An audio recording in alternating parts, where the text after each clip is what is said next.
Okay, so that was the first video. Now I'll just be a good opportunity as well to show just how to start a game from a position in case anyone needs a quick tutorial on that. So I'll just go to the thread where I've shared the FEN codes, and we've already played from this position. That was that end game that I talked about a lot. Now we've got the next one. So we just copy paste the FEN. We find our opponent. So here we go. This is my opponent, and you send them a challenge. You go from position, and you just paste the FEN in there. So we've got the FEN, and now let's go. So from an endgame,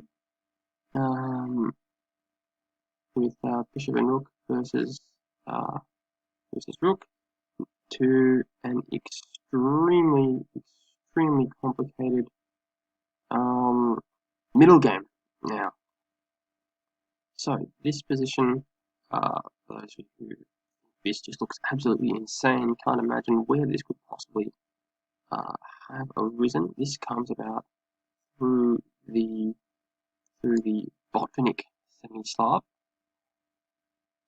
which is one of the cornerstones of the Sharpest Semi-Slav, and it comes about through what I would regard as the single most critical test of the Botvinnik variation. I'm going to be honest here. There is a well-known line of the Botvinnik variation.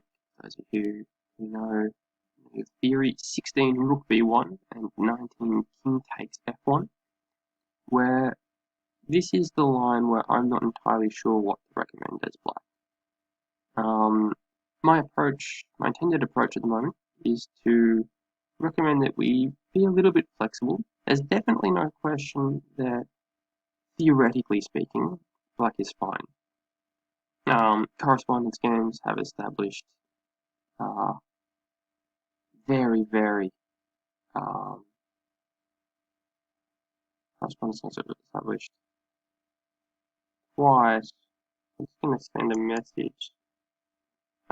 Cancel. They've established quite clearly that that the Botvinnik with 16 rook b1 and 19 king takes f1 is a draw. But I think that it's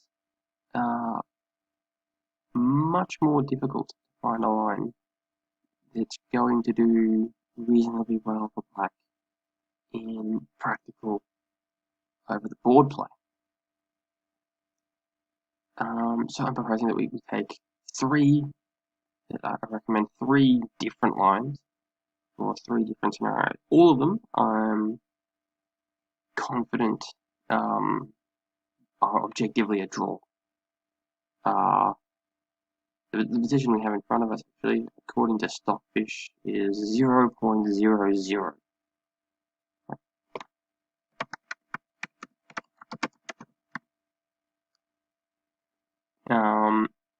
But to be honest, I do have some worries about it.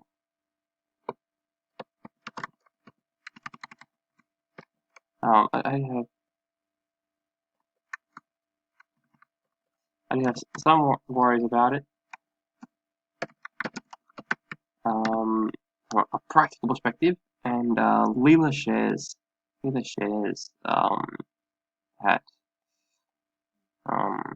that worry, basically. So I'm interested in organising games from this starting position and seeing how they go. Okay, so this knight to c8,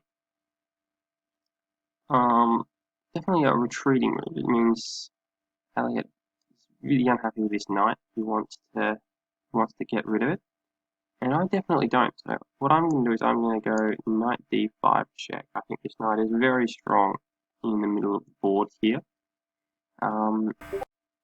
Botvinnik, it's an opening that's near and dear to my heart. It's a cornerstone of this repertoire, but of course it has its drawbacks. And one of them is, one of the most important, is all these airy squares around the black king, where the king goes on the queen side.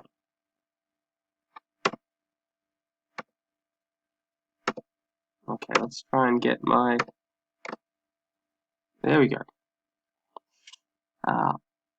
Nope. Get out of the way. That is getting annoying.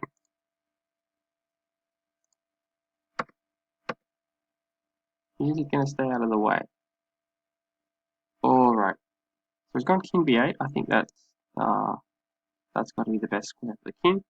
Anyway, the reason I was talking about all these areas going around the king is I like having this knight here, taking under observation some of those squares, and also it's valuable as a defensive piece, cutting across this queen attack on the long diagonal. So I'm going to go queen c2. I'm going to try and pressure these pawns. Pawns are very Black's queenside pawn majority is a very important feature of the Botvinnik variation. And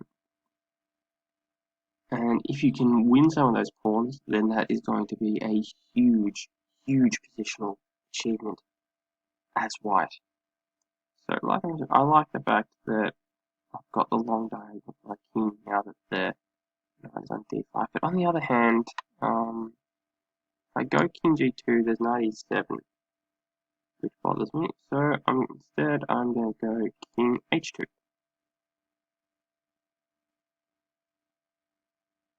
King h2, and I'm threatening queen takes c4. So I would have thought either queen b5 or queen a6. I think queen b5 looks...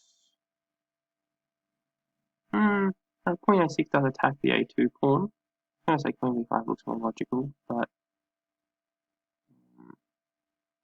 queen a6 I can understand as well.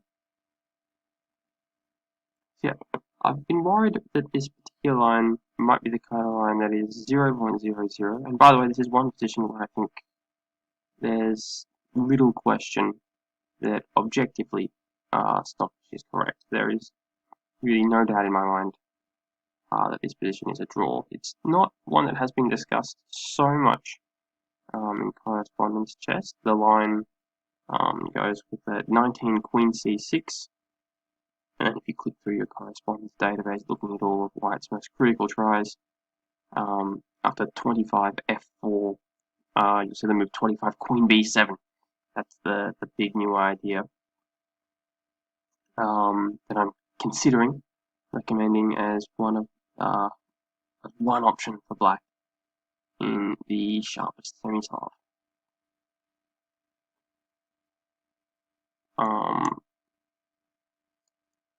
And yeah, so the one correspondence game that did feature 25 queen b7, instead 25 queen a6 is more popular, but I think queen b7 is the clearer equalizer.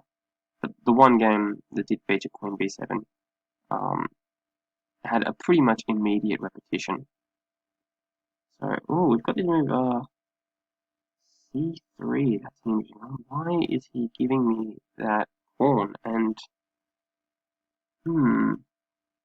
alright, well, like I mentioned, I think this is a very that Black's queenside pawn majority is a very important part of the justification of Black's position in the Botvinnik semi-slav. So I'm going to go b takes c3, and after b takes c3, I'm not going to play knight takes c3. That looks very good as well.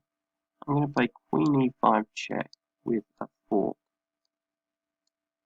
And then, okay, so he's really going... I'm going to assume that Elliot is a male based on the name. Really going after my king here. I'm going to need to be careful. Threat gets bishop g1 check. So I think, do I try queen e5 check anyway?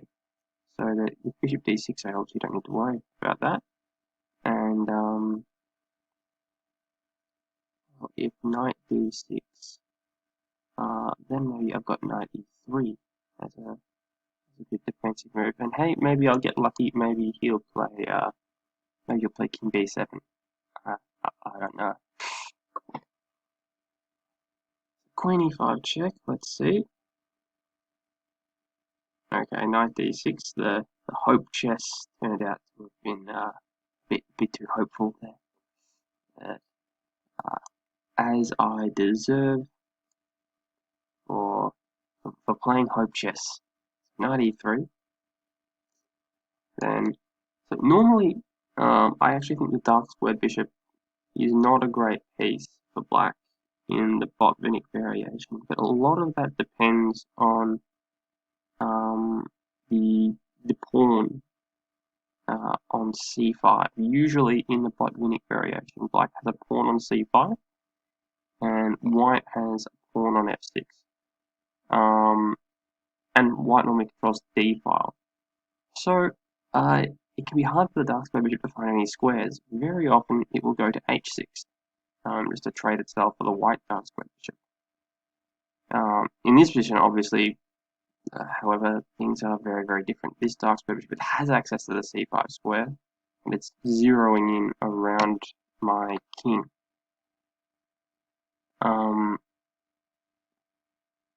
Whereas my dark square bishop, okay, yeah, unless there's some concrete tactic I'm missing here, I don't think rook takes h4 check is a great idea. But my dark square bishop, as I was going to say, it's pinned, it's protected by the pawn on g3, therefore preventing me from playing g4. White has a kingside pawn, push that pawn majority, and get a queen in the bottom.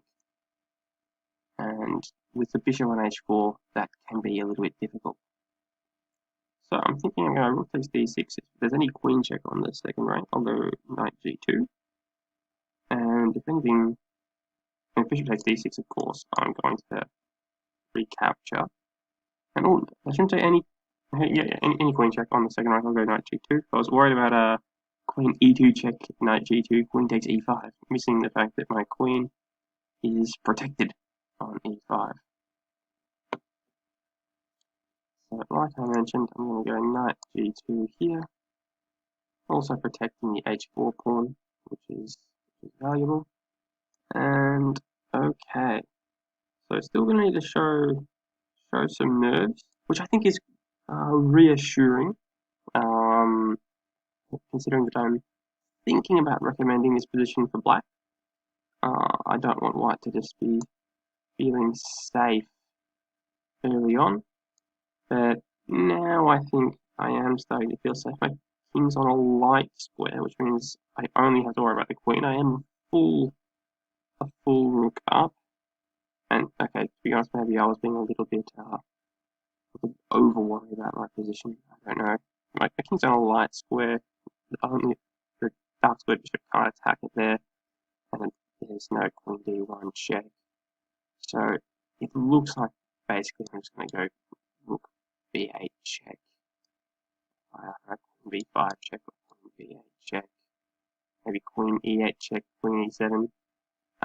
Okay, so Elliot has just resigned here.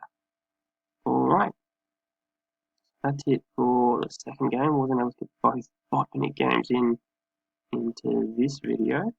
So next up, I'll be recording the black side of this. I think let's see how that goes.